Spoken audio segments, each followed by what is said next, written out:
We'll start with the prayers.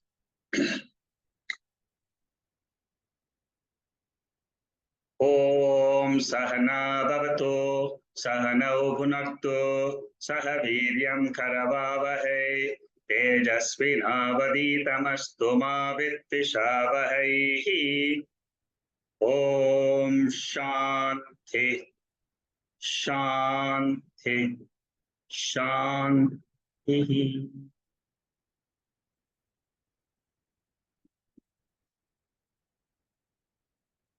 We're doing Taittriya Upanishad,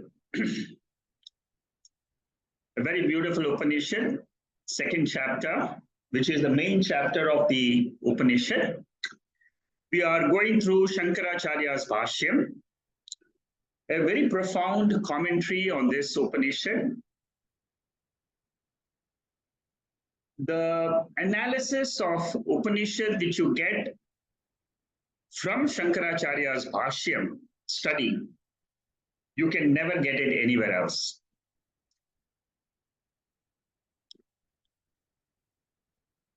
What is the reason?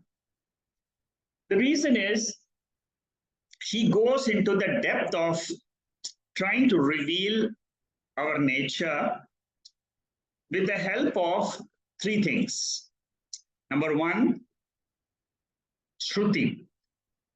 Shruti means he will quote Upanishadic mantras from different Upanishads in his commentary. He will also quote Bhagavad Gita.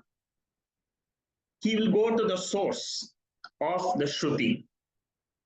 Whatever he tells you, he will have a backing of Shruti, of the Upanishads. Whatever he says, whatever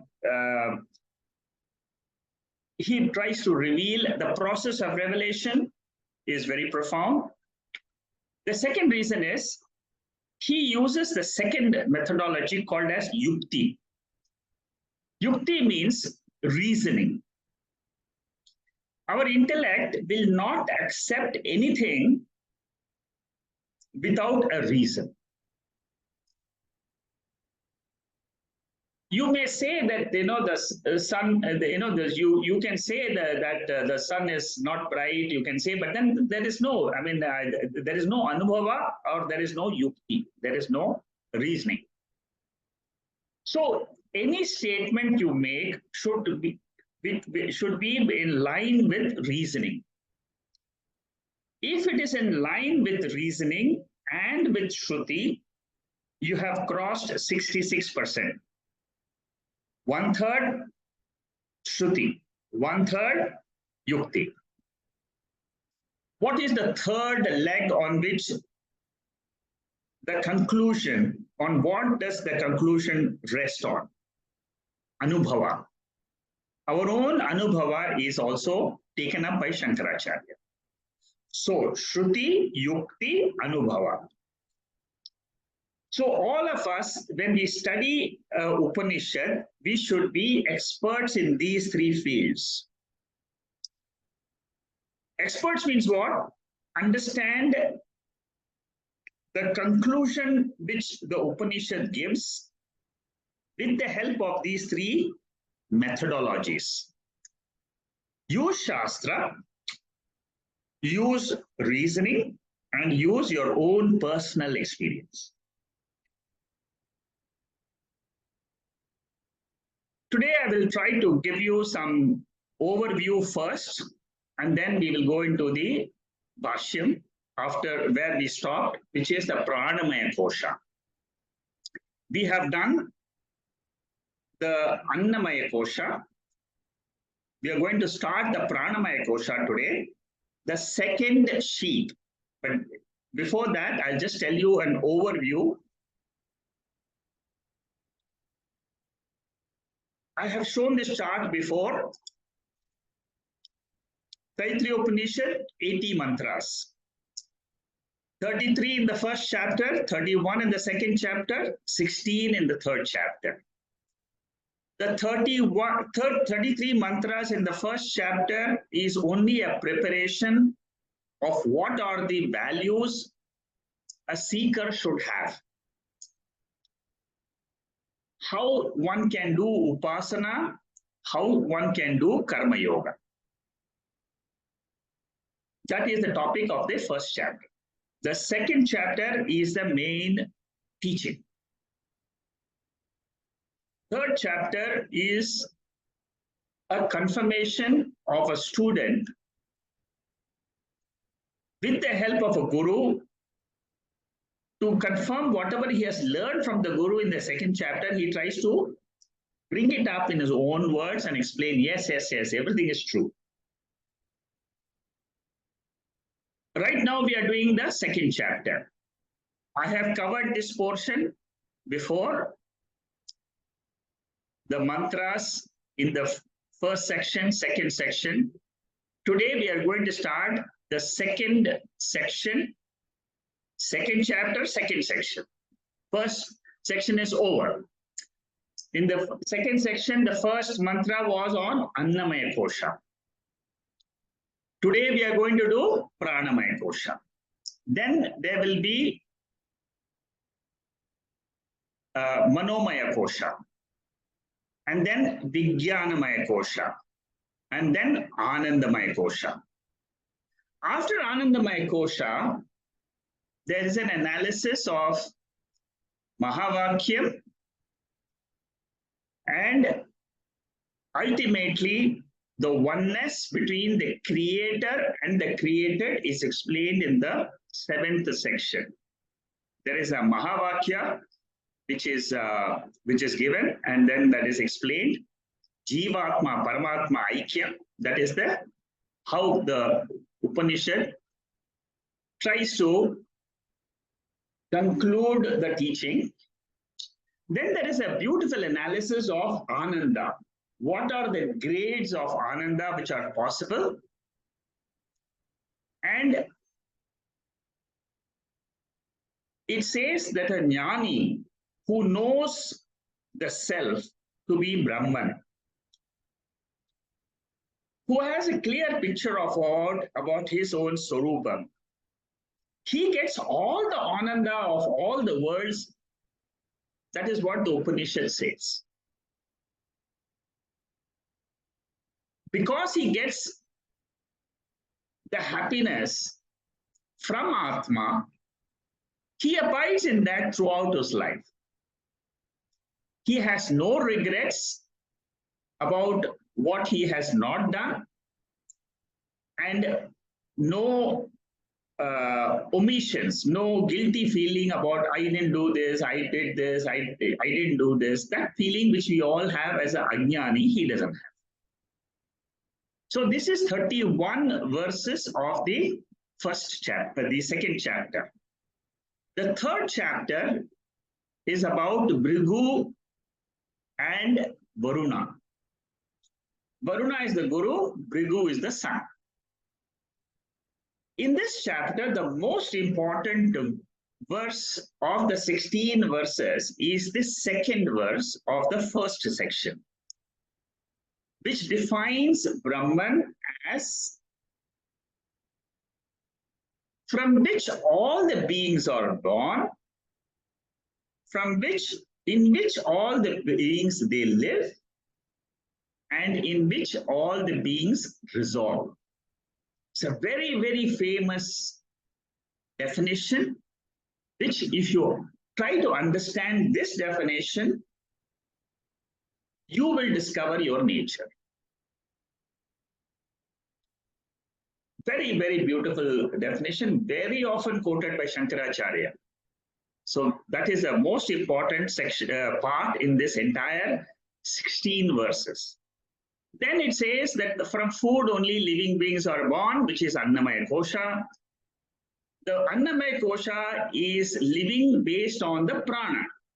The prana is living based on the mind. The mind is living based on the intellect. And ultimately, the intellect is based on the Ananda. That is how the analysis goes on. The body is fixed on prana, the prana is fixed on food, and so on. Then it says a very beautiful value in life. It says never reject food. Whatever comes to you in your plate, have it. Then it also says, don't accumulate food, don't hoard the food. These are all values for our day-to-day living. Acquire food as much as you can and distribute food. This Upanishad gives a lot of importance on annam, because annam is the one which keeps the body alive. That is why many people, they do anna danam. One of the most favorite charities which one does, or one good things which people do, is annadana. The Upanishad then talks about upasana, which is three types of upasana. Upasana on the rain, on the lightning, and akasha.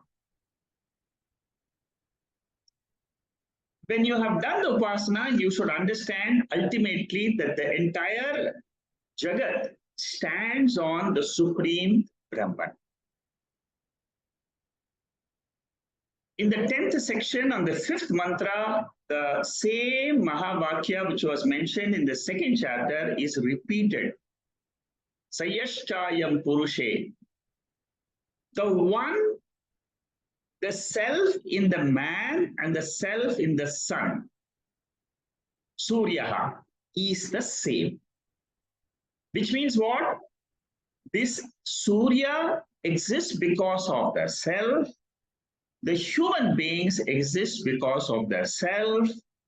That self is called as Brahman. Very, very beautiful mantra. This is the second most important mantra in this section. Mahavakya and the definition in the first section. The song of realization is of a seeker. He sings a song. Everything in this world is me. Everything in this world is alone Brahman. This is how the Upanishad ends. So this chart, which gives you chapter 2 and chapter 3 in a nutshell, is the entire Upanishadic teaching. Okay? So whenever you want to revise the Upanishad, want to understand some portions or go to the important section, you can use this chart.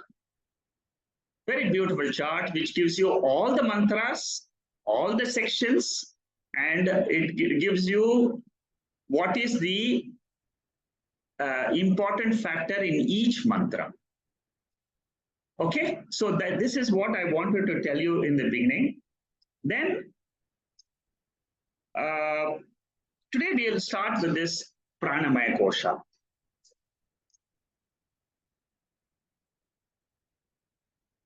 Before this, I want to just inform you that we have done last week one very important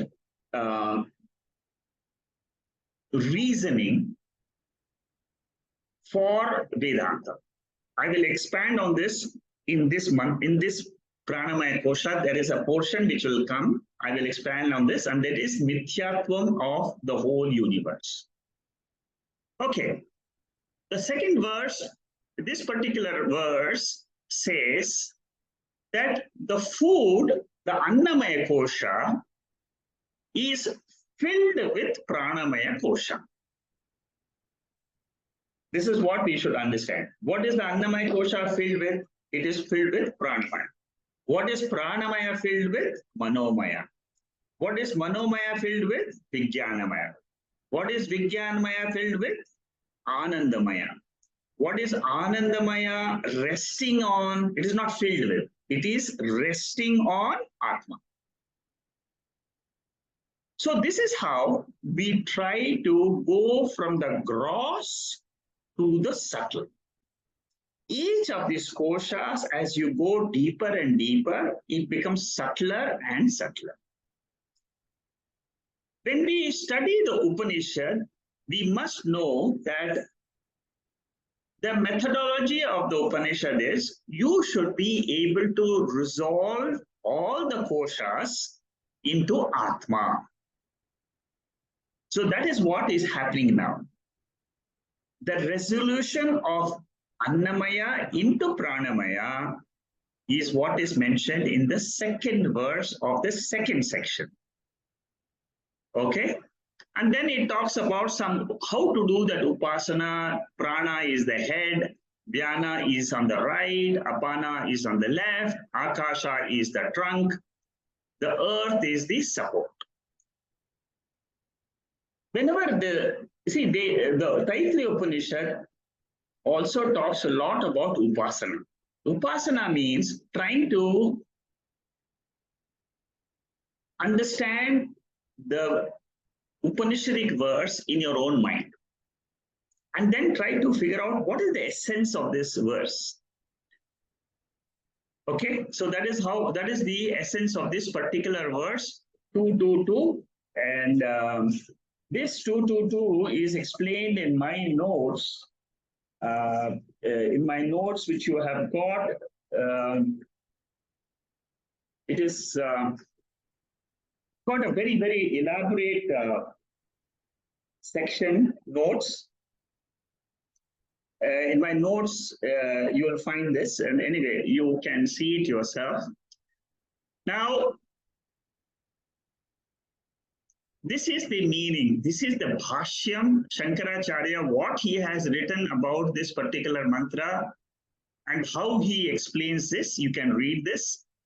And what I will be presenting is just a gist of what he has explained. So the final vision of the Upanishad is Brahman.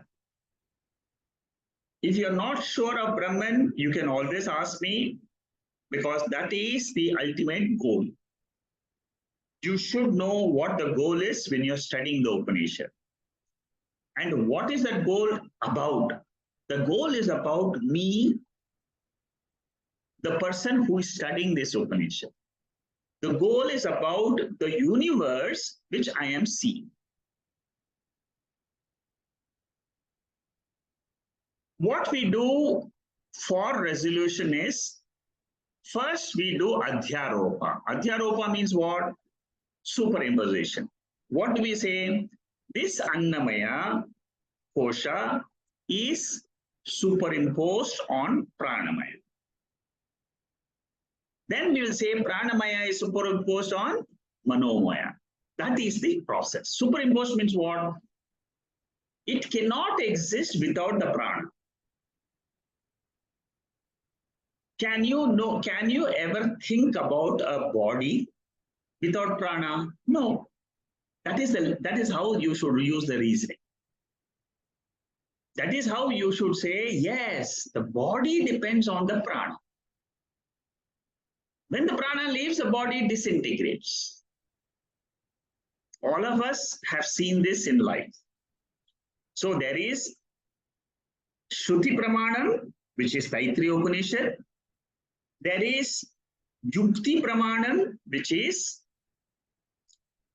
reasoning. Anubhav Pramanam, I see it in life. Without prana, no living being can exist.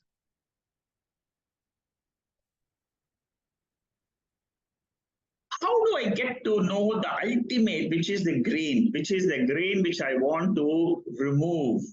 See, suppose you are working in a paddy field, a farmer works in a paddy field. He grows the paddy. Then he pounds the paddy, and then he removes the husk of the paddy, and then he receives the grain.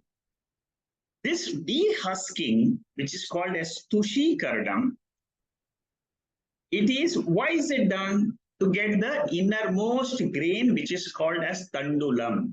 This is how Shankaracharya explains this in this mantra. This is what he says. Like you remove the tandulam from the husk, similarly, we have to remove this Atma from the gross body by using the method of superimposition and negation. There is a process. the Vedanta is always taught in a certain way to reach Atma. So the five koshas are nothing but the covering for the Atma.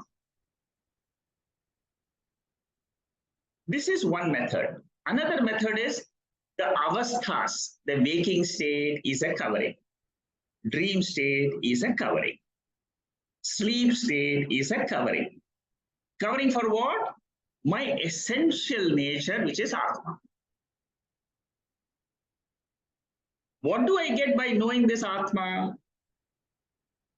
The Upanishad says, by knowing this Atma, you will be free from the body, free from the pranas, free from the panchakoshas.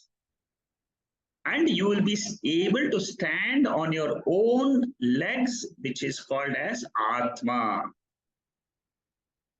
When you do that, when your intellect has absorbed this knowledge and you are able to stand on the Atma, which is independently existing, then you are called as Jivan Mukta. You don't have individuality anymore. The body and the mind will continue.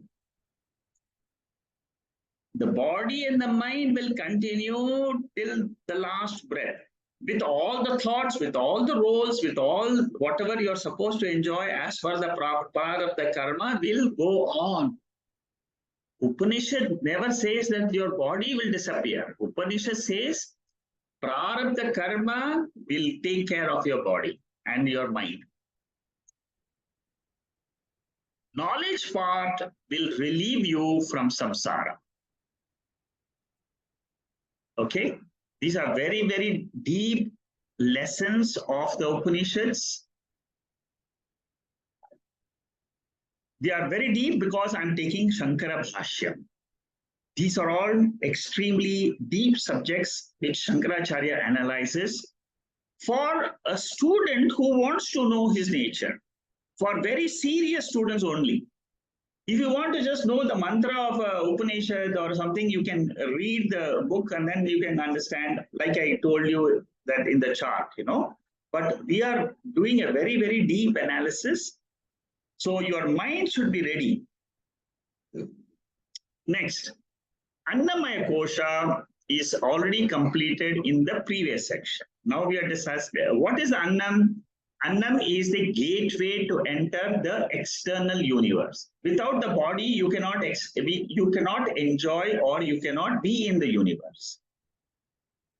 So Annam helps me with the experiences of the external universe.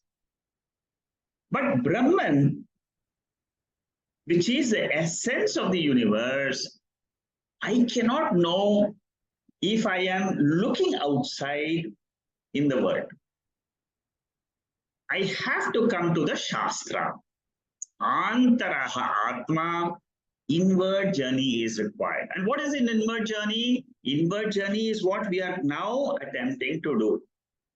The immediate inward journey is from Annamaya to Pranamaya. Then we will go to Manomaya, Vijnanamaya, Anandamaya. If you don't understand these terms, please ask me, because this is the basic 5 terms you should know. Annamaya Kosha, Pranamaya Kosha, Manomaya Kosha, Vijnanamaya Kosha, Anandamaya Kosha. Kosha means covering. And ultimately, what exists beyond these 5 koshas is called as Brahman. Whatever it is, you may call it nothingness, you can call it whatever, it cannot be experienced, but it can be known. How is it known? Through the Pramanam, through the source book, which is Shastra. So I have to come to the Shastra to understand my nature. Annamaya to Anandamaya, initially it is called, each kosha is called as Atma when we are discussing and focusing on that kosha. But the moment we leave that Atma And we have seen that it is superimposed on the higher kosha, the subtler kosha. It is superimposed on the higher realm. With reference to Annamaya, the higher realm is prana. That is why when you are sitting in meditation and you close your eyes and you observe your breath, you try it out. In Wednesday sessions, I have taken this many times. I do meditation sessions on Wednesdays where I'm doing some Panchadasi chapters. Next year, I'm going to start Mandukya Upanishad for Wednesday classes. I will announce it around the 16th or 17th of next year. I'll be starting the Mandukya Upanishad again, Bhashya, like this. I will send you the link. You can register if you're interested. Now, Annamaya to Anandamaya Kosha is the climbing up of the ladder. Then later, each layer, the moment you have climbed to Pranamaya Kosha, then what happens? Annamayam, which was the Atma, becomes the Kosha. Mithyatva Darshanam, Apanayanam. Apanayana means to negate the appearance of that kosha. I'll explain to you. There are two ways to negate a pot. One way is to destroy the pot. Physically, you destroy the pot and you say there is no more pot. The second way is to understand that there is no substance called as pot. The pot, while it is existing, is nothing but clay. You touch any portion of the pot, it will be clay, because clay is the material cause. What is the pot? Pot is a name, is a word given to a particular form. This portion you should understand very carefully, because we are going to apply this to Atma. So, this pot is nothing but clay.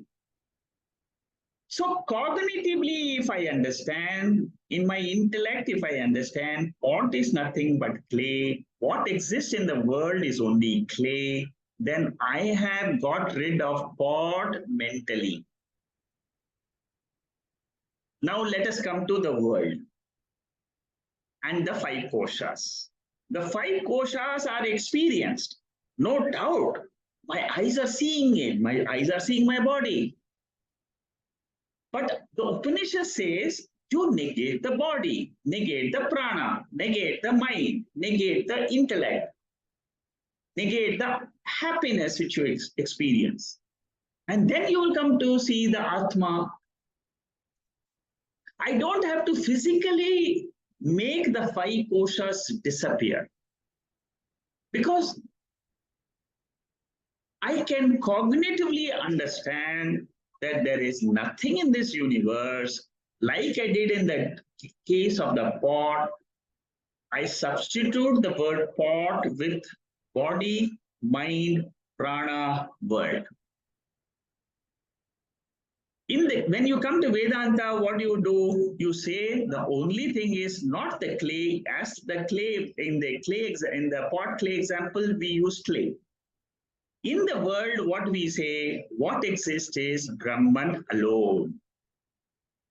What is that Brahman? We have seen in the first verse.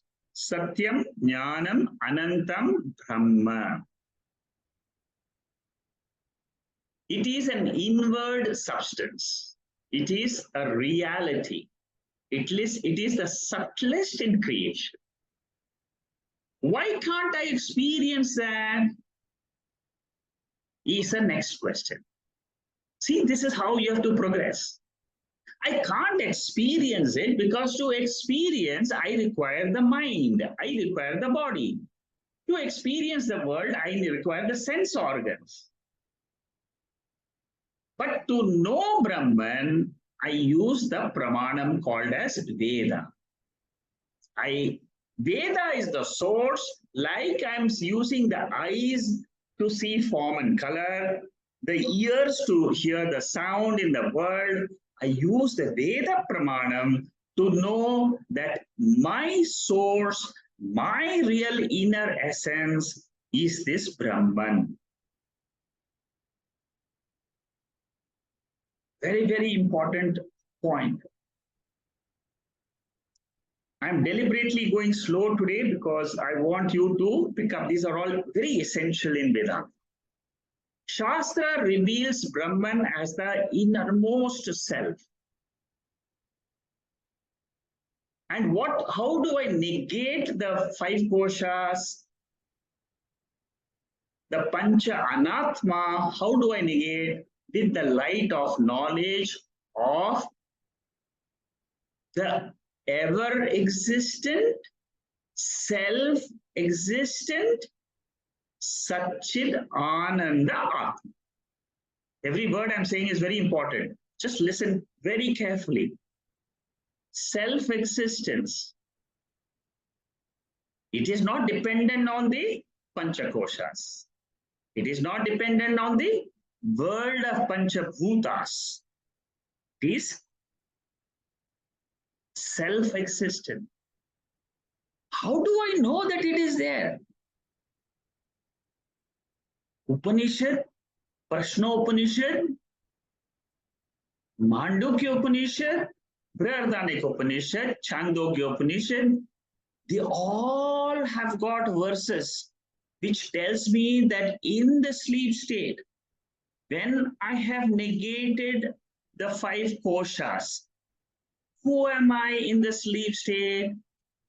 Independently existing Atma. Right in this very session, you should get a glimpse of that Atma as the self. Only thing what you have to say is, I am that self. I am that Atma. I am that Brahman. Claim that as your real nature. If you are able to do that, you have understood the Vedanta, you have understood Taittriya Upanishad, you have understood all Upanishads. Then what? Then I should only hold on to that as my real nature. Whenever I get traumatized by the world, remember that what has been taught by Taittriya Upanishad as the Atma, that is my real nature. Why? What is it which I am experiencing? It is an experience based on prarabdha karma, the law of karma, the cosmic law of the world is prarabdha. Understand there is no world other than this Brahman. That is what is called as negation. That is what is called as cognitively understanding Atma and negating the world. This is what is Vedanta useful for. You can't get money.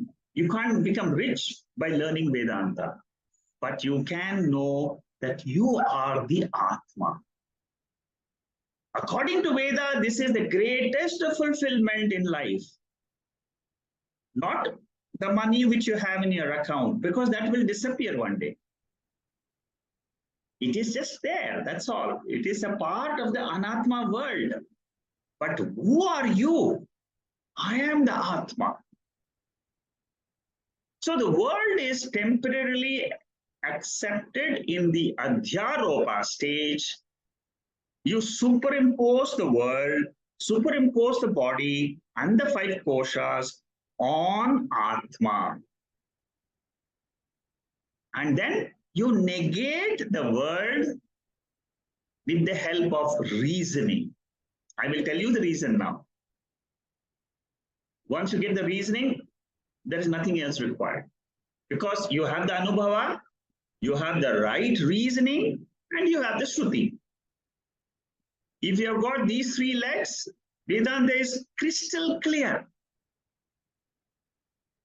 Very clear. At least your Swarupam is clear. Everything else you may understand, may not understand. You may not know what is the how to do Adhyaropa, Pada, all that technical stuff. But the essence is clear to you.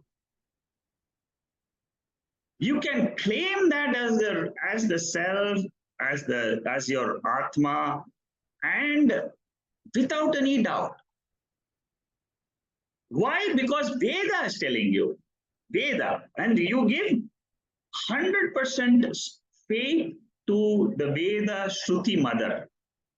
Like you have your own mother, whatever mother tells you, you believe her. Similarly, the Shruti mother tells you, you are Atma. Drop the 5 koshas and realize your Atma. How can I falsify the 5 koshas? This is a big challenge. Not at all easy. Very big challenge. You have to follow one rule. I will give you the clue. When you understand the clue and then apply the clue, you can negate all the 5 koshas. Why 5 koshas are false? Because it is avidya kritaha, mithya, which is projected by through Mula Vidya, which is called as Maya Shakti. This sentence, which is blocked here, put in a block, very, very important. Very not easily understood, but very important. If you understand this, what is this Maya, which is beautifully explained in Vivek Chodamani, and also in a text called as Maya Panchakam. There is, Shankaracharya has written 5 verses. You can Google and find out this Maya Panchakam. And understand the meaning, you will be very clear. Now, what is this reasoning which we are talking about? I will explain to you. Once you understand this reasoning, then Vedanta becomes very clear. See, what Vedanta says, you negate the 5 koshas. But how do I negate that? Annamaya is the Atma. That is the first kosha, which is the introduction. Kosha is negated, apavada, done. Apavada means negation. Like a paddy, we remove the husk and we reach the grain. The same example is given in Atma Bodha also. This is the verse, and in Atma Bodha, Shankaracharya writes Atma Bodha, and he remembers this while writing the Bhashya. So the grain example is given so that the teacher uses to pound the students and remove the husk of the 5 koshas. Okay.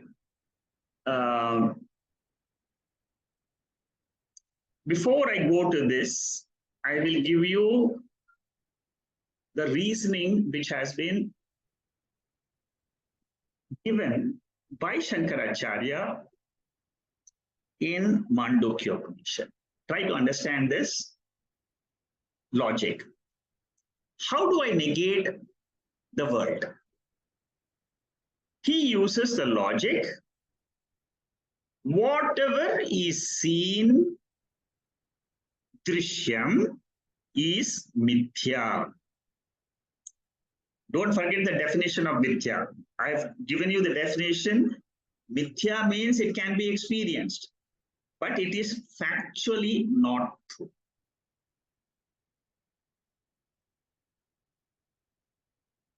Now apply this rule. Drishyam means what? Seen. Seen means heard, felt, all the 5 sense organs, whatever you use is drishyam. So what he says is, Drishyam is not Satyam. Drik is Satyam. The observer, the subject is Satyam. Satyam means it is ever there. Drishyam is coming and going. How do I apply? Now you apply the rule. What did I tell you?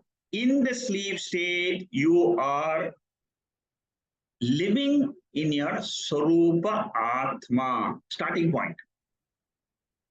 Don't start from the waking state, start from that state. This is how Shankaracharya asks you to do in the Mandukya Upanishad. I'm teaching you Mandukya now, but I want to give you the feeling of this Atma before we go forward.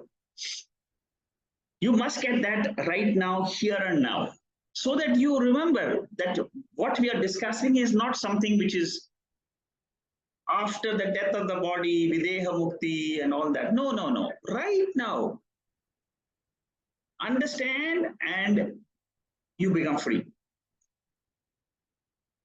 So what he says is, anything which is experienced is anatma. Apply the rule. Do I experience the body? Body is not. Yes, I experience the body. So therefore what? Body is anatma. Come to prana. Do I experience a prana? Yes, I know I'm breathing. That is anatma. Come to a subtler level. Mind. Do I have emotions? Of course I have. I'm suffering from emotions the whole day. Okay, you know the emotions, you're not the emotions. That is anatma. Vijnanamaya kosha. Do you know that you are the doer of actions? Yeah, of course I know. I'm doing this action. I went to class. I attended the class. I am the doer. I'm the doer. If you are the doer, if you know you are the doer, you are not the Atma. That is not Atma. The doership is not Atma. It is Anatma. Happiness, Ananda.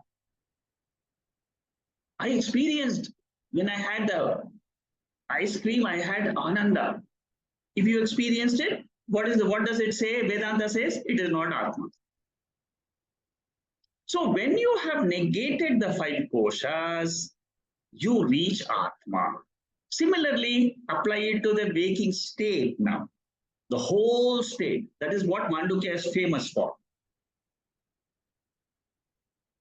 So, am I the waker? No, because you are experiencing the waking state. The one who is experiencing the waking state is called as the waker. So, you are not the waker.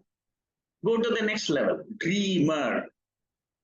Are you the dreamer? No, I'm not the dreamer because it is experienced.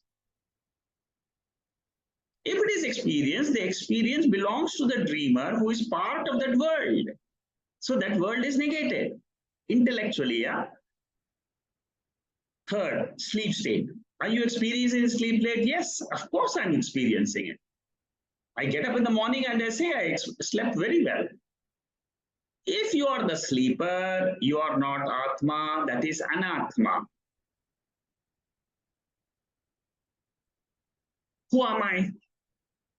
I am the Atma, the observer, the ultimate substratum for the three states, the ultimate adhishtanam for the five koshas, and the three gross body, subtle body, and the causal body. I am the adhishtanam.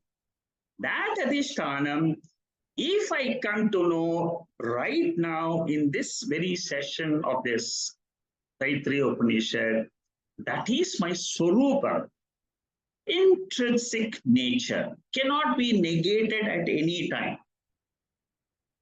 Anytime. Now, in the past, even in the present, in the future, you cannot negate Atma. All the time, you are the Atma. You are the Adhishtanam for all experiences. Through this process of negation, using the logic which Shankaracharya's Guru's Guru, Gaudapadacharya has written Karikas in Mandukya. He has written a commentary on Mandukya Upanishad. So Gaudapada, that means Shankaracharya's great grand guru, has given this reasoning of how to realize the Atma. If you understand the reasoning, you will never have a problem understanding the Vedanta. Many people, they leave Vedanta. After a few sessions, classes, they say, no, it is not, I can't understand what was this. And then they drop it. But really, the people who have got the courage to walk the path of Upanishads, Shurasya Dhara is a very delicate path. And this is the path of reasoning. If you don't have this reasoning, your intellect will always be asking the question, what about my son, my daughter, my parents, who will take care of them? No, that is a part of the world. Ishvara's world. Ishvara will take care. But who are you? I am the Atma. If I don't know this Atma, that is called as Mula Avidya. Mula Avidya means I don't know my intrinsic nature as Atma. That is called as Avidya Kritam. It is an effect of ignorance. The 5 koshas are the effects of ignorance about myself. Therefore, I identify them as the reality. The reality is not the 5 koshas, the reality is the Atma. If this reality is changed, and then I say the 5 koshas are mithya. We are not saying they are non-existent. We are saying only mithya. Mithya means what? Experience, but not factually true. If I come to know this, I am ever free. I have no fear, because there is nothing else except this Atma. Jyotisham api jyotihi. It is the light of all the lights, independently existing. Don't forget this verse from Bhagavad Gita, 13th chapter. I think it's the 19th verse. So, Jyotisham api jyotihi tamasa paramuchyate. It destroys all the tamas, all the ajnanam, all the ignorance which I've had since several births. I burn it with the help of knowledge of Atma. I have no more ignorance about myself, neither of the world. I am the self-existent, self-revealing Atma. Okay? All right, we'll proceed further now. I wanted to just give you the gist of this whole section so that you don't get confused at all when we are doing the 5 koshas. With this analysis, which I've done the last, say, 45 minutes or so, half an hour, 45 minutes, you know the whole direction in which your mind has to travel. If you have not understood it, please go through this talk again. It's very important to understand why and how I can negate the world as Satyam. World is not Satyam, world is Mithya. That is why Shankaracharya has said this very important sentence, Brahma Satyam, Jagan Mithya, Jivo Brahmaiva Naparaha. You have to say Aham Satyam, Jagan Mithya. Then you are holding on to your nature as Atma. Okay? So the emphasis slowly shifts from the pindam, which is the body, to the prana. Abhyantara antaraha means interior to this Annamaya. If you have understood from Annamaya to how to go to Pranamaya, I'm spending a little bit more time in this particular first kosha. Once you have understood that this transference, how it is to be done, then the other koshas will become very easy. Other koshas will be a walkthrough for you. So Annamaya becomes Mithya, Adhyastam. Adhyastam means superimposition. It is falsely superimposed. What is falsely superimposed? My identification is falsely superimposed on the gross body, which is Annamaya. Now I am now focusing on the Pranamaya. When I look at the Pranamaya, Annamaya is gone. So, Vyavaharika Satyam is these 5 koshas. Paramarthika Satyam is this Atma. And how does this whole thing appear? It appears, how does the waking state, dream state, sleep state, how does this appear? This appears because of the Shakti of Atma, Brahman. That is called as Maya Shakti. Automatically, the waking state comes to all of us. Dream state comes to all of us. Sleep state comes to all of us. When we are neither dreaming, neither in the waking state, totally resting in our heart. In the Hridaya Nadi, we are resting.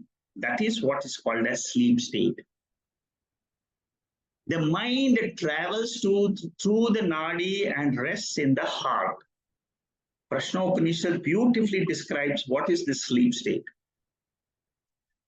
So, the 5 koshas are mistaken, they are misconceived, misunderstood, wrongly understood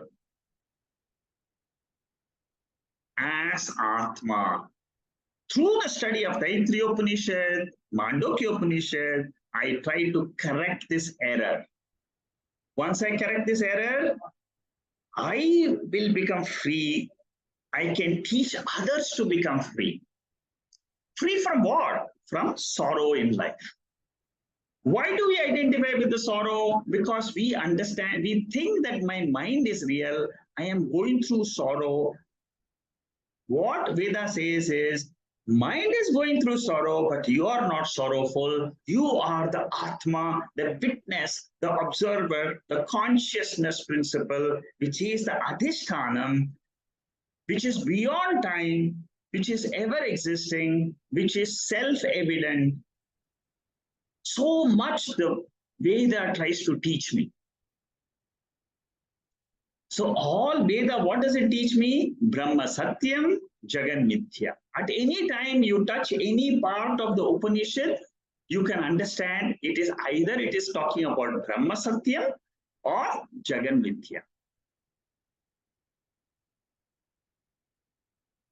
Prana is called as Vayu Vikara. It is a modification of the air. The same air which is Samashti principle in the outside world is called as Prana when it enters my body. It is a Vikara, modification. Prachuryarti. Prachuryarti means it is saturated with Vayu Tattvam. This body is saturated with Vayu Tattvam. So there are 2 meanings given here for kosha. A kosha you can understand as it is a modification or it is full of something. In Taittriya Upanishad, it is used as prachur means it is full of. Again, I will explain to you. There will be some more areas where this portion will be explained. Annamaya loses Atma status when identified with Pranamaya and becomes the Anatma Koshastva Nishaya. So the moment I understand I am the Prana, then what happens? Annamaya becomes a Kosha. But earlier when I'm discussing and I'm focusing on my body, it is not a kosha. It is a fact. Similarly, when I go to the higher level of Manomaya, the Pranamaya becomes a kosha. That is how Taittriya goes step by step to reach ultimately Anandamaya, and then beyond to Atma. Anatmatva Nishchaya, you should remember. So in your intellect, you should say Annamaya is Anatma. That's all. It is a product of food.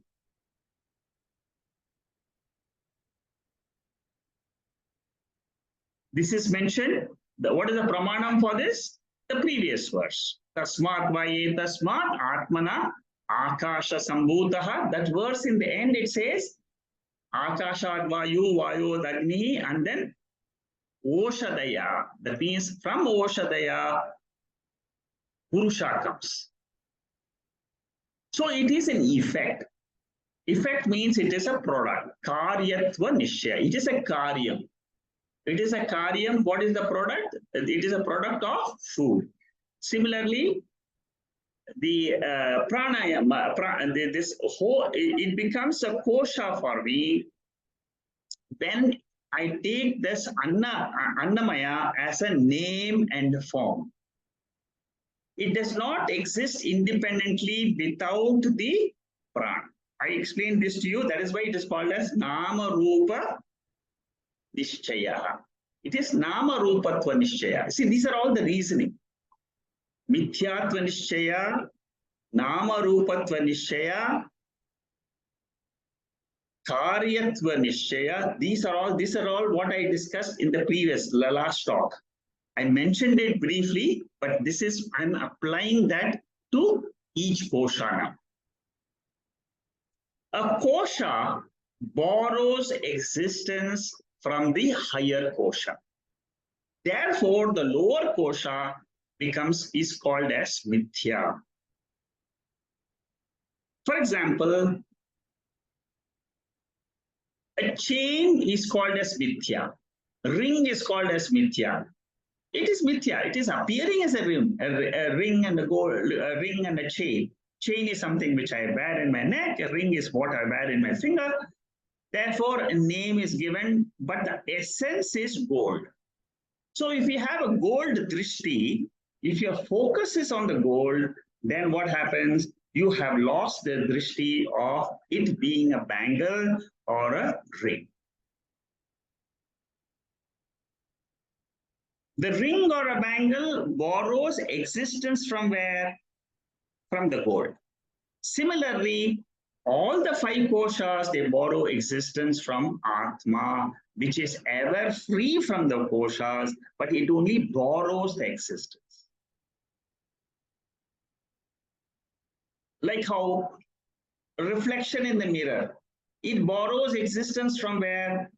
From the original face. When I see my face in the mirror, that reflection is borrowing existence. It will not exist if my face is not there. Similarly, the five koshas will not exist if the Atma is not there. Atma alone exists is the ultimate truth.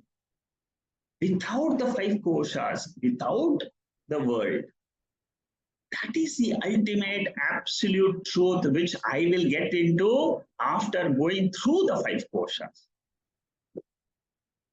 Pravilapanam is a Sanskrit word. It means dissolution. It means sublimation in English. You don't destroy it. You sublimate it with knowledge. So whatever is mithya is non-existent. It is experientially available, but factually not true. Every mithya is as good as non-existent in spite of being experienced. What are the examples of mithya? Factually, it is not there. Experientially, it is there. The best example is Swapna. Shankaracharya again talks about these three examples only in Mandukya also. Mirage water.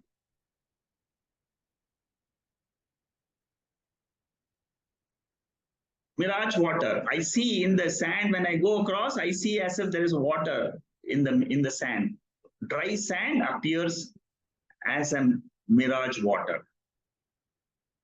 Swapna, dream example. Very beautiful. These are all excellent examples for something which is experienced, but it is not true. Annamaya is as good as not there. Understanding this is principle is called as pravilapanam. We are not destroying the Annamaya. We are only saying it is there, but it is factually doesn't exist independently. I, the consciousness, if it is there, I, the existence, when it is there, with that, the whole world gets a reflection and I am able to experience it. Dakshinamurti Stotram, verse number 3, Nana Chitra Gato Darastita Mahat, reverse is the best pramanam for this. Okay, Drishyatvam, Jadatvam, Savikaratvam, Bhautikatvam, Agama Pahitvam, Mithyatvam. Another series of how to negate the word. I told you about Drishyatvam. Drishyatvam means it is seen, experienced. Whatever is experienced is Jadam. That is the next corollary you should come. Whatever is experienced. If I'm experiencing the sun, the moon, I'm experiencing so many bodies here. All of them are Jadam by nature. Jadam is what? Inert. Every Jada, every inert object in the creation is Savikaram. Savikaram means what? Modified. Continuously changing. My body is changing. Every 8 years, I get a new body. I don't see the same body every year. All the cells in my body are changed. Every 8 years, all completely the body undergoes a change. But I don't see it. It is happening. Savikaratvam. Savikaratvam means it is modifying. Bhautikatvam. Anything which is modifying is made up of 5 elements. Whatever is made up of 5 elements appears and disappears. Agama Pahitvam.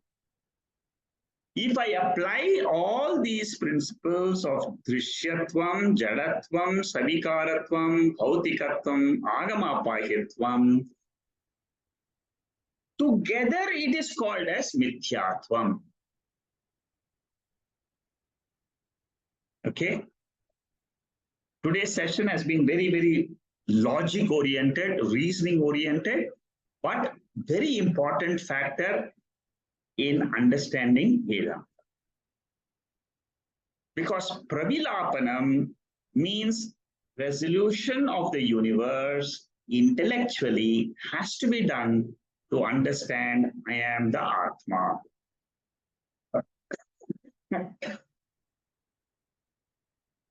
The pramanam you should remember is the Na Tatra Suryo Bhati Na Chandra Tarakam, Kathopanishad, Mundakopanishad mantra.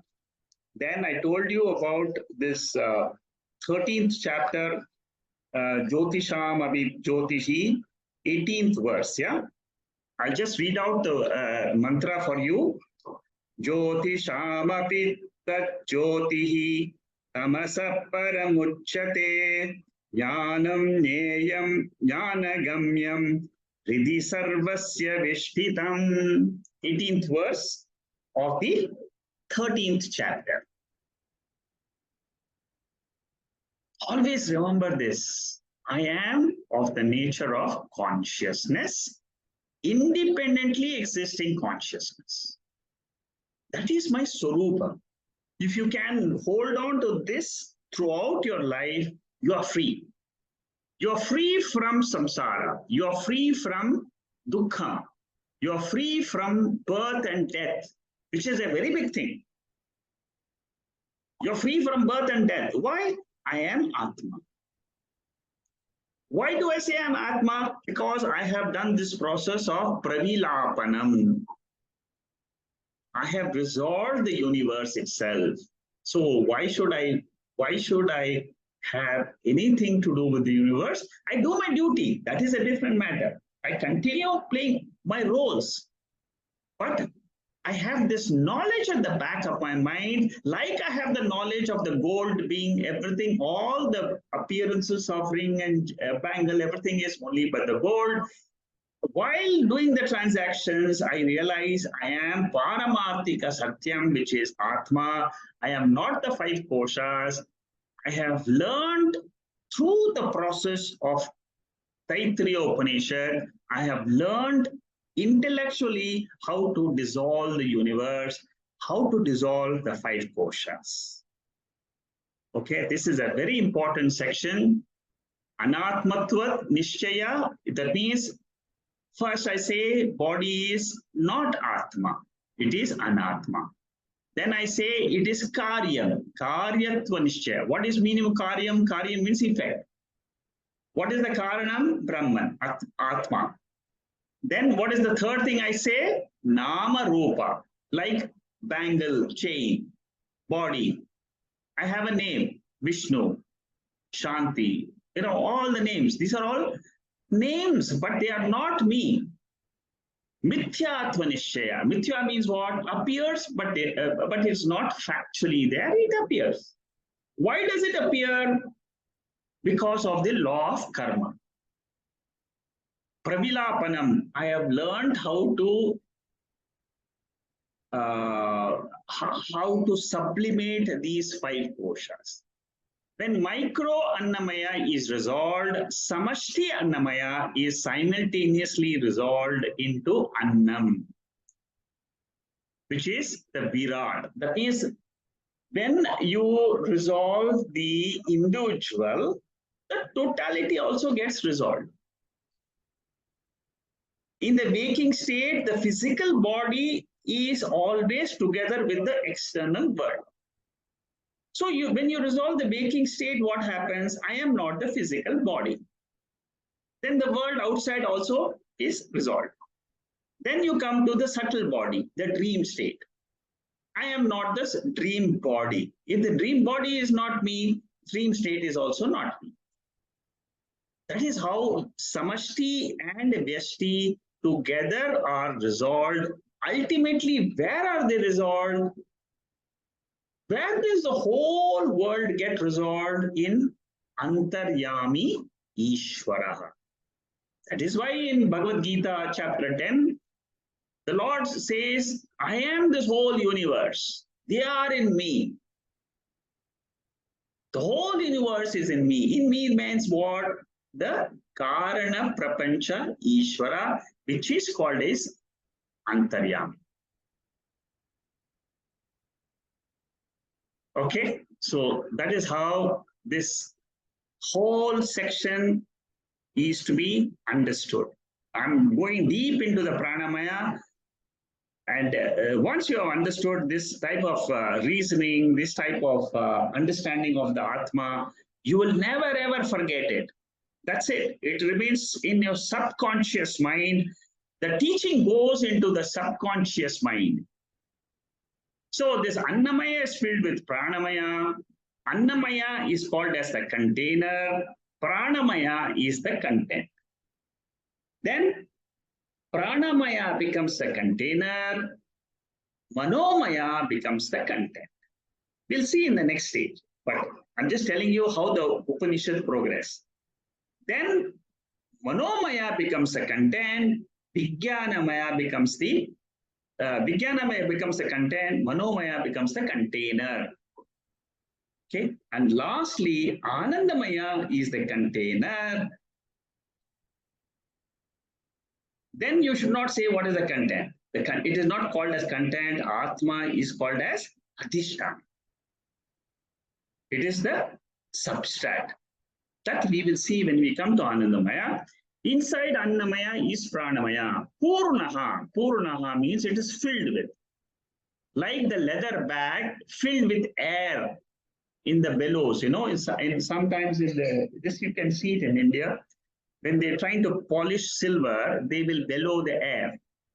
So it is the bag, leather bag is filled with air. So similarly, our body is filled with prana. Like a football is filled with air, our body is filled. Every part of our body, you can feel the air. Purusha Vida Eva.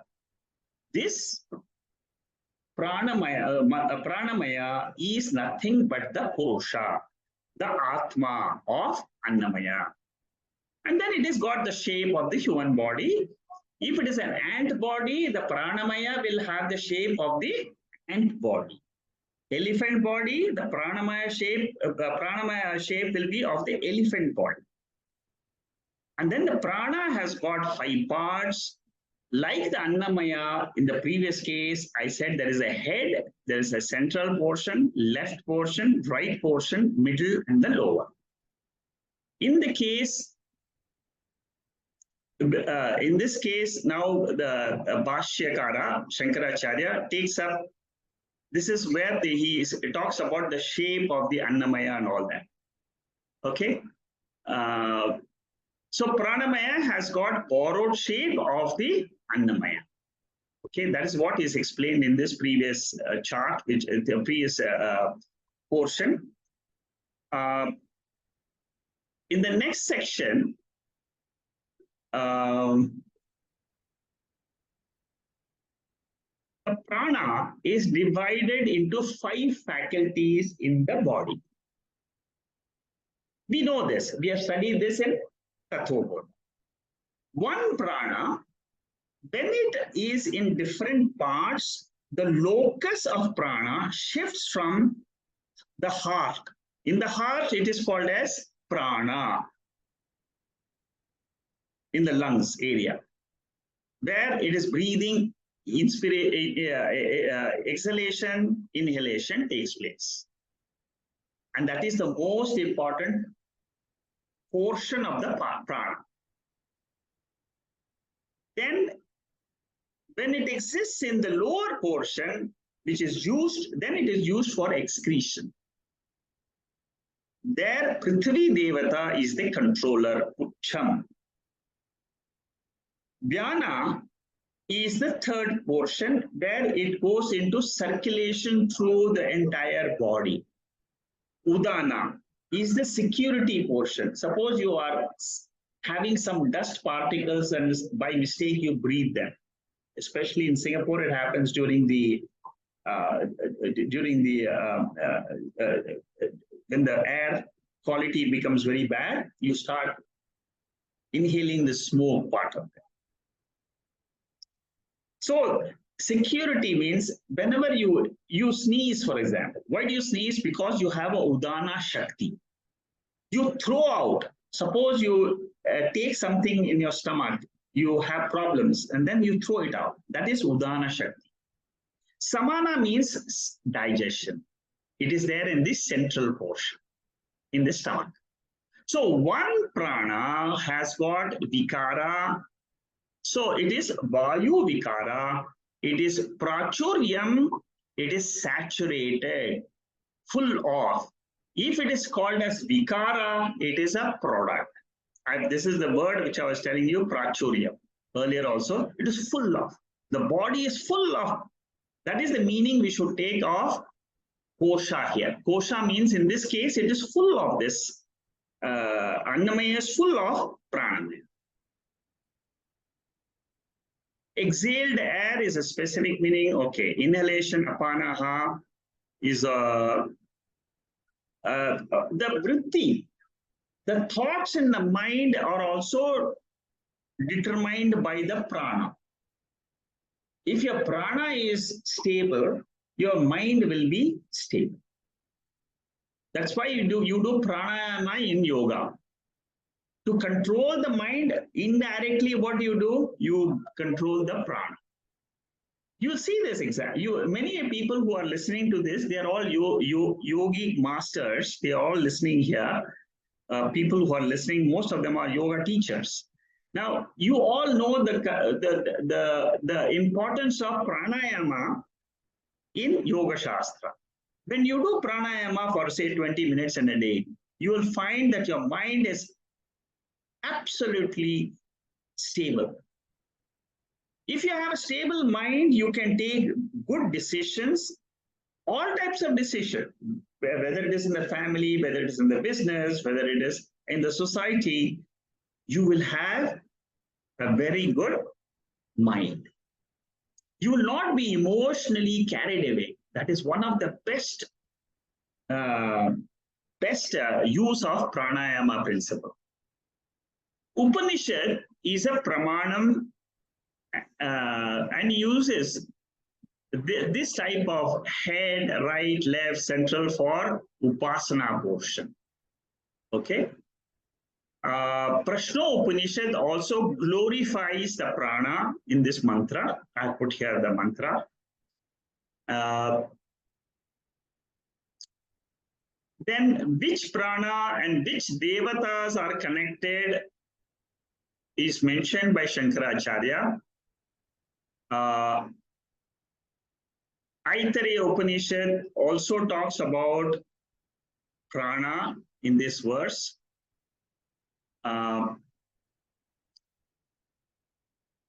These are all explanations of different devatas, which are, see, why they have put all this is because, see, when we are trying to meditate, we have to connect the devata, which is the controller of the universe, with the individual body. So in the individual body, the dhyana, if you say this is this devata, it is the right portion is this devata and so on. That is what they use in the olden days as upasana. And this type of upasanas is also mentioned in the first chapter of Taittriya Upanishad.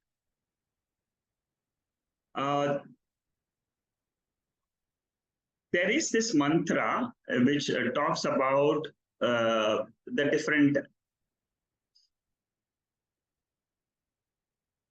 all beings are based on the earth. Okay, this I have already covered. Okay, so far we have seen, before I go to the next portion,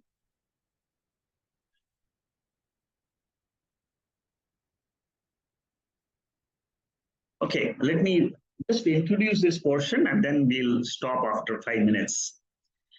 All human beings live depending on prana, because prana is the life of the beings. So when we all know, when the prana leaves, we say the life is gone. Those who meditate on the prana as Brahman attain the full span of life. Suppose you meditate, you're able to meditate. This prana is nothing but that Atma. This prana is the essence of my whole life. You focus on prana and meditate. What happens to you? Shankaracharya says that you will have full span of life of 100 years. You will not have any accidental deaths. You will go through your life completely as this is the benefit of the prana upasana. Okay, this is one, this is mentioned in by Shankaracharya. And then this is the Atma of the Annamaya. That is what is said. Samashti, in Samashti, when we talk of prana at the Samashti level, there are 3 terms which are used in the Veda. One is called as Pranamaya, which is Sutratma. That means at the total level, the prana in the body, when you compare to the prana in the external world, it is the principle is called as Sutra. The same Manomaya, when you compare it to the total mind, it is called as Hiranyagarbha. At the Samashti level, these are just names. I'm introducing them because sometimes in this Upanishads you will get these names. Especially in Mandukya, you will 100% you will get these names. But Vijnanamaya, when you are taking as at the totality level, the totality level is called as Mahat Tattva. What is the difference between Hiranyagarbha and Mahat? Mind totality is Hiranyagarbha, intellect totality is Mahat. Many people don't know what is this Mahat. Sometimes we use it in some of the other Upanishad. I just wanted to bring it to you because Shankaracharya brings it out here. All 3 can be changed. Sutratma is the same thing as prana. Hiranyagarbha. See, what is this? What is all this prana, manaha, intellect, all that? It is all subtle body. It is one principle, but given different names. Prana, manaha, pranamaya kosha, manomaya kosha, vijnanamaya kosha. These three koshas belong to the subtle body. Subtle body exists at the individual level, and it also exists at the samashti level. At the samashti level, at the total level, the prana portion is called as sutratma. The mind portion is called as hiranyagarbha. The intellect portion is called as mahat.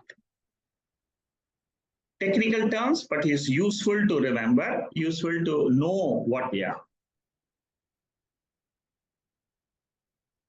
This prana is a Shakti in this individual. Similarly, in the total, there is the prana Shakti, which is called as Sutratma, Hiranyagarbha, or Mahat. It is a Shakti. Shakti means what? Power.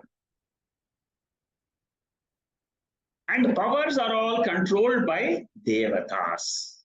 Devatas do the job of living, active, alive, kicking. All we are alive because of the Devatas.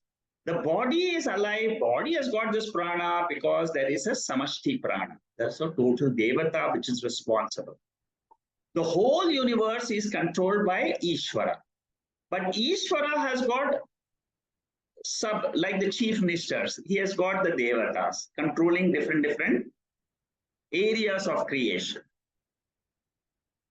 Because of prana Shakti only, the Indriyas, they get the Shakti. See how the flow is. Beautiful, isn't it? There is a samashti, there is a total Shakti available in the world, which is called as the samashti prana. That prana is taken in by the body as the air which we breathe in. The air we breathe in gives the power to our eyes, to our ears. You can test it out. When our prana, after doing pranayama, you'll find that your sense organs are all glowing. So the pranamaya is connected to the totality. There is always, remember this, yeah? In Vedanta, you should always remember the individual and the total are absolutely interconnected. Okay?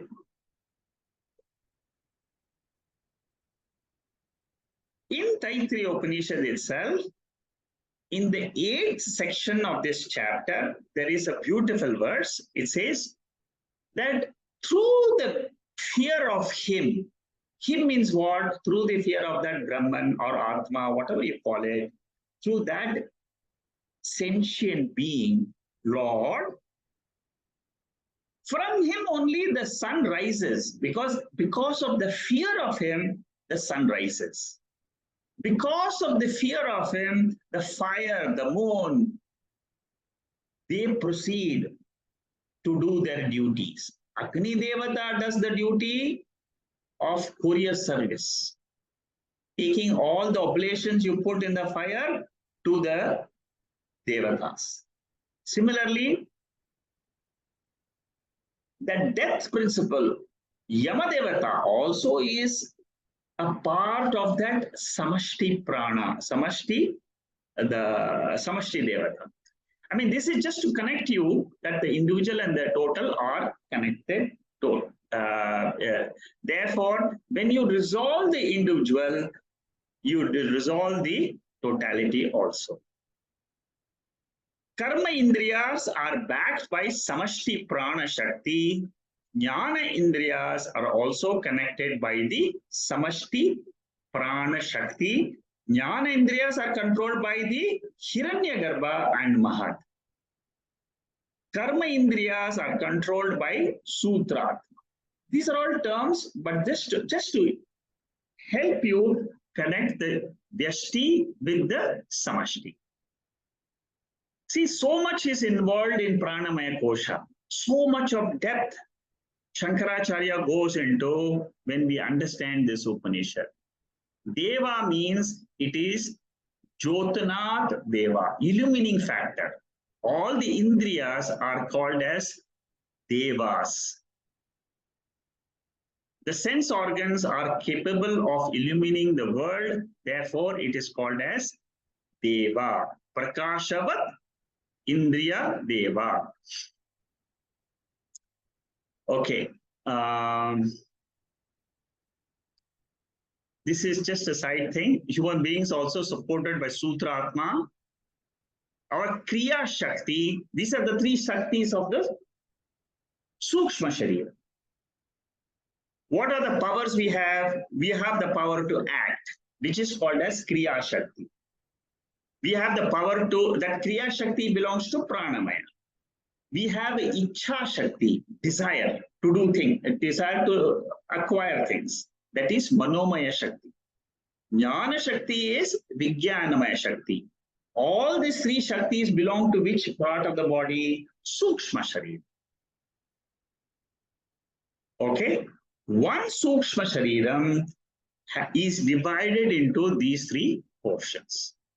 Okay? Next week, I will start this section 3, verse number 1, this particular page 361. Okay? I'll close the session now.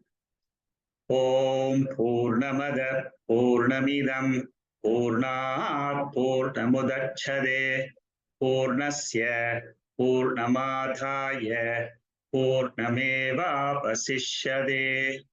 Om Shanti Shanti Shanti.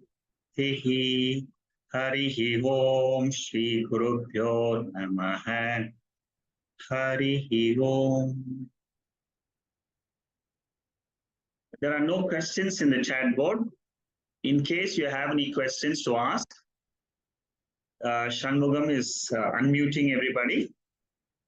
So you can unmute yourself and you can ask the question if you have anything on today's talk. Namaste, Mahoday. May I? Yeah. Okay, it's Shanta here. It was a bit, it was a session which I felt was where I kept getting in and out of that understanding. So I just want to get the clarification. Yeah, go ahead. When we said, that the whole world is ultimately created by or controlled by Ishvara, because it's a Prakriti, and then when we say that, oh, you don't worry about your children, it'll be taken care of by Ishvara, we also, and one side, and then we have got the should I say, the like a cabinet where Ishvara and the Devatas and all of that. So when you look at that structure, then um, I'm not, I don't think it, I mean, I don't know how to explain, because it seems like there is a structure which is of all these devatas controlling all these things, but that is also all mithya. Is Good, it very fair good. to say? I'm glad you're coming to this portion. I've understood your question. Okay, See, thank you. what I have said, you have to take it in two levels. One is when you're looking at the world, analyzing the world, you have to take it as there is a world. It is not a mithya world. There is a factual world. When you are applying the knowledge, then you should say this world is mithya. When you're trying to understand who you are, you should go to the principle of mithyatvam, jadatvam, all that analysis. So my discussion, it may have sounded what your understanding is correct. The sense that if you are looking at the Jagat as Satyatva Buddhi, then you apply the principle of Devatas, Ishvara, controller, law of karma, and go through the life. The moment you understand that the world is mithya, then this model of the world will not suit you. Yeah, because that itself, that's where Yeah, I got you are right. You are right. So understanding. that is the right understanding.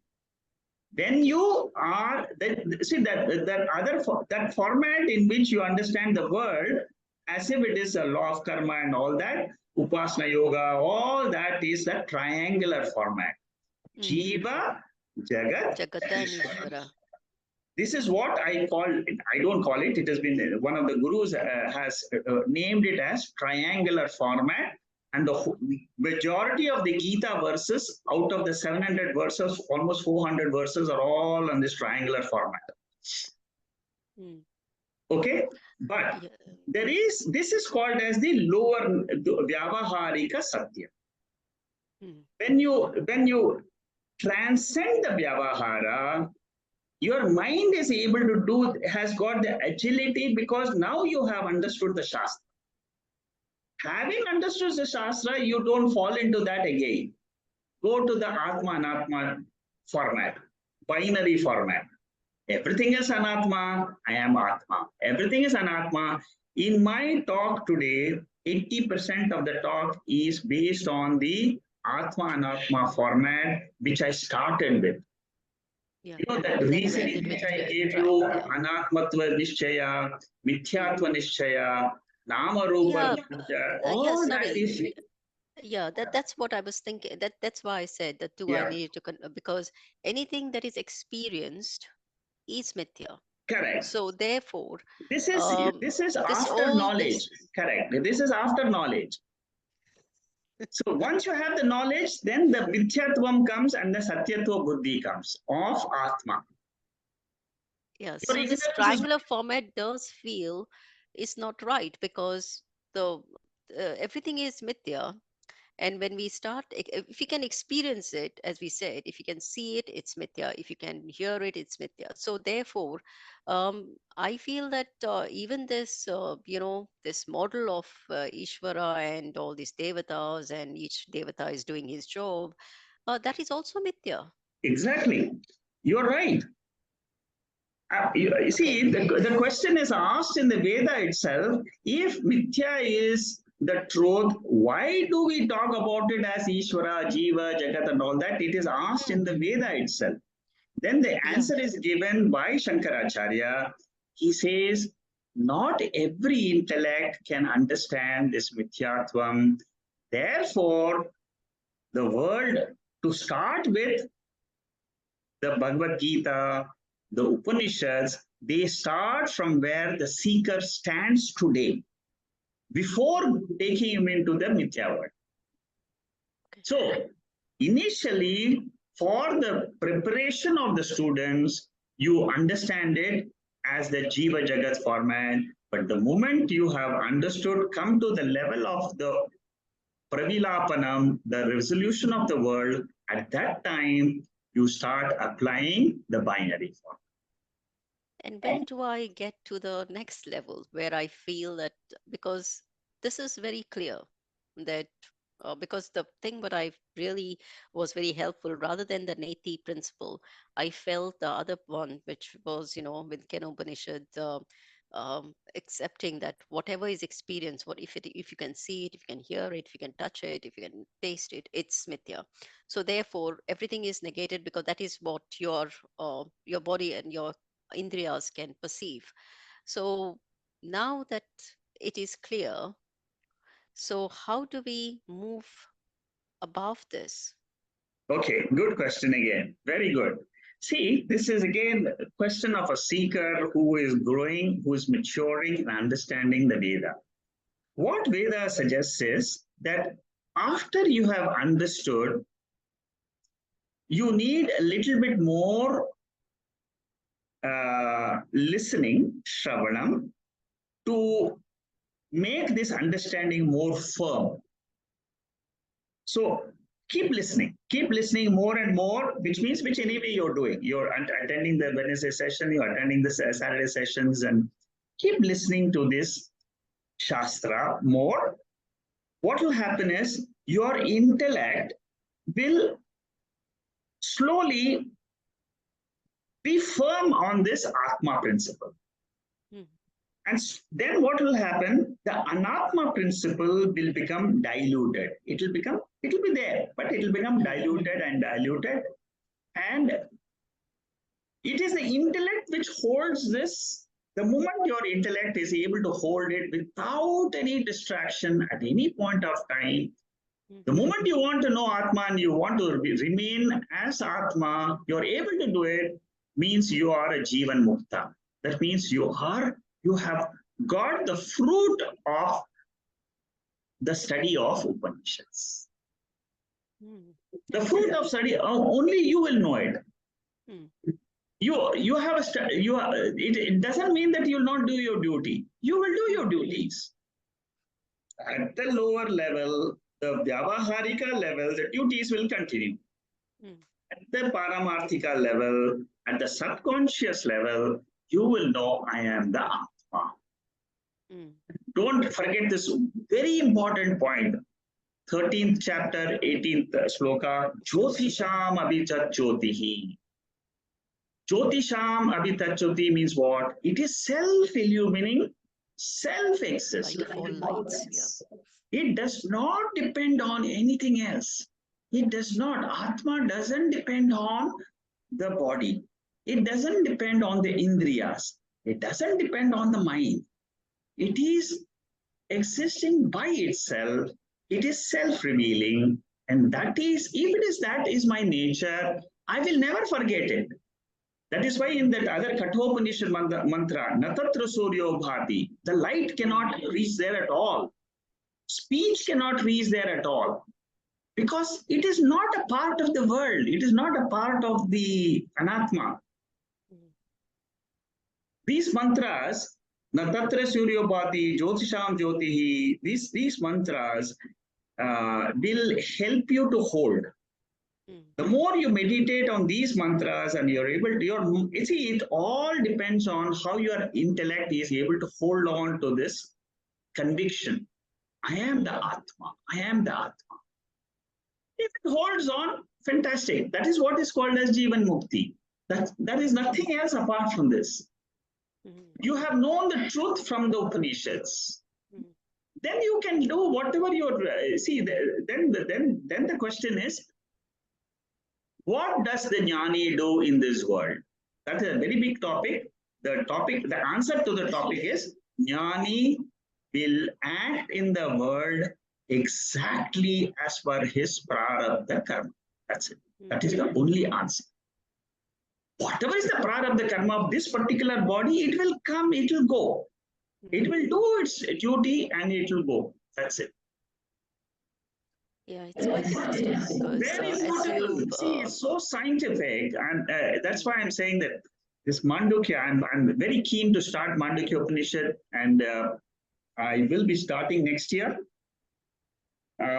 Even if you can't attend on Wednesdays, if you are busy on Wednesdays, doesn't matter. You just take that, you just register, and you will know. the videos, yeah. Yeah, you'll get the audio videos, and then you can at any time ask questions, and So I'm going to start that on the Wednesday, the 17th of January. Okay. So 2024 will be the entire year will be on Mandukya Upanishad in Wednesday session. And the Saturday session, I'm doing Taittriya Upanishad. Let's see how much time it takes. Good, okay. Very good. Thank you very much. Thank you. Anybody else has a question?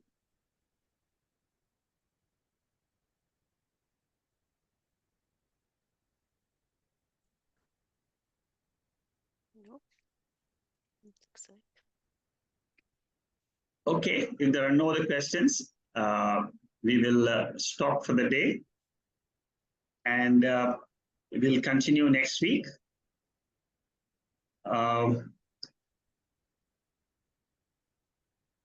Anybody else has a comment on whether today's session was useful in understanding the depth of the Veda?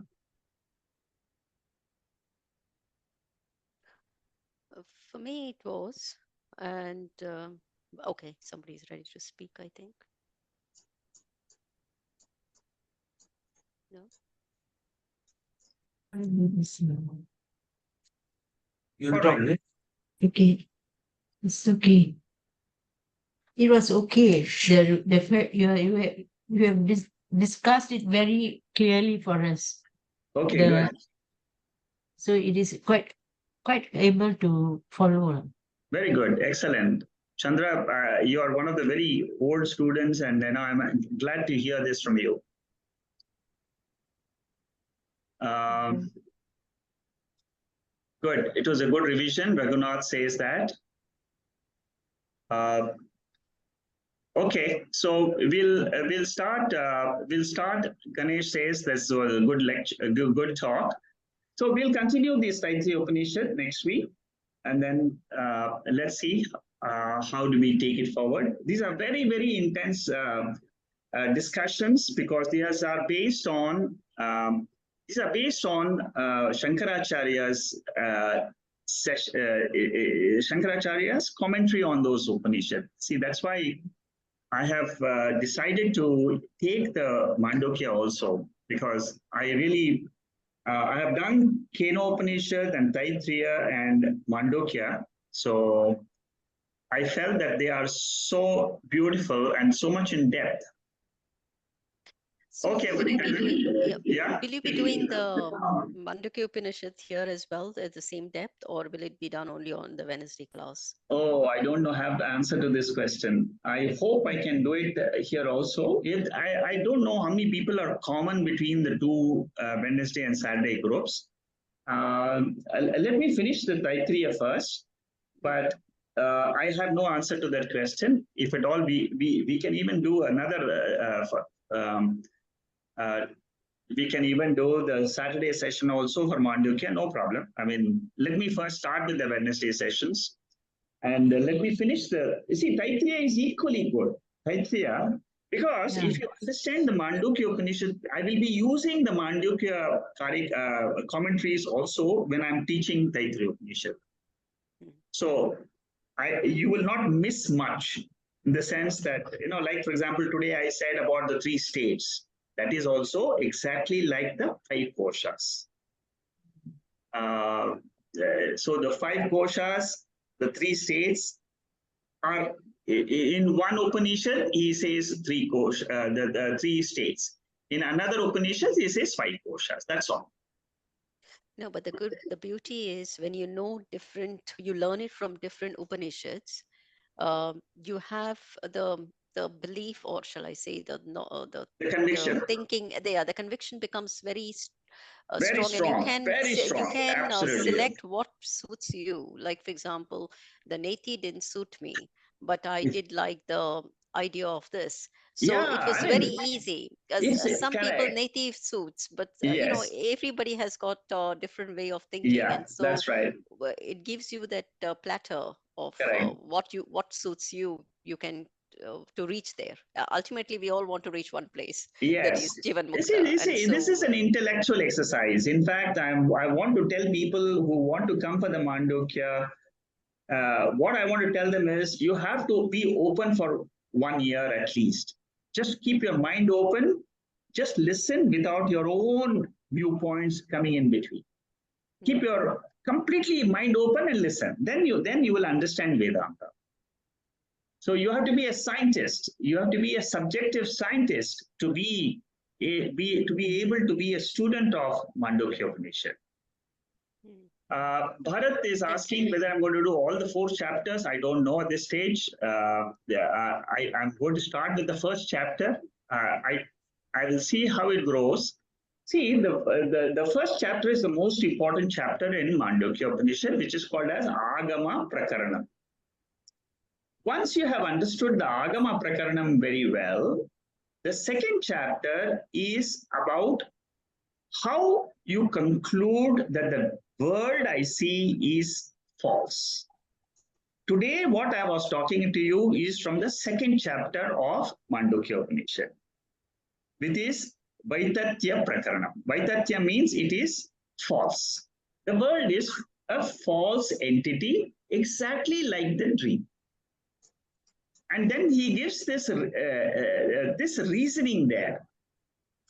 And he says that the reasoning is very simple. Shankaracharya's reasoning is so beautiful, I tell you. He says whatever you are experiencing is anatma. And who are you? You are Atma, the experiencer. The experiencer means what? It is not the mind or the sense organs. It is the light of Atma. That is the Jyotisham Adijyotihi. That is what is the ultimate essence of the whole Vedantic teaching. That is why. So I will be using some of those lessons in my classes of Saturday sessions also. And but definitely I'm going to teach the 29 karikas and the 12 mantras, which is the first chapter. The second, third, and the fourth chapters, we'll see how keen the students are and how long does it take, you know. See, the Vedanta becomes more and more interesting when you put in logic behind it and see the mantras. You see, that's what is the beauty of Gaudapadacharya, who is the great grand guru of Shankaracharya. What the commentators do, like Shankaracharya, like Gaudapadacharya, they put logic, they put reason behind the Vedic mantras. And then they also try to mix it with your Anubhava and then reveal the truth. So that is what you should, all the students, all of us, we should learn that process, that skill. It is a skill. It has got to be learned, like how you learn driving. Similarly, you have to learn the art of opening up the Vedic mantras and make sense out of it and hold on to the truth. Okay, good. Anyway, so we'll carry on next week with these sessions. I will be having a break sometime in the December 16th onwards. 16th December to the 8th of January, I'll be having a break. I will announce it later on, but just for those people who are listening, advance notice. And on the 16th of January, I will be starting the Mandukya. 16th of January. Okay, and that will be a phenomenal session because I'll be giving you the notes of Shankaracharya, like I have given you Taittriya Upanishad. I'm adding on some notes here and there for Taittriya, like this chart, which I have added on today. Later on, I will circulate the final notes of Taittriya to all of you.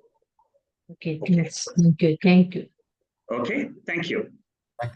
Thank you. Thank you. Thank you. Thank you. Thank you. Namaste. Thank you. Thank you. Namaste.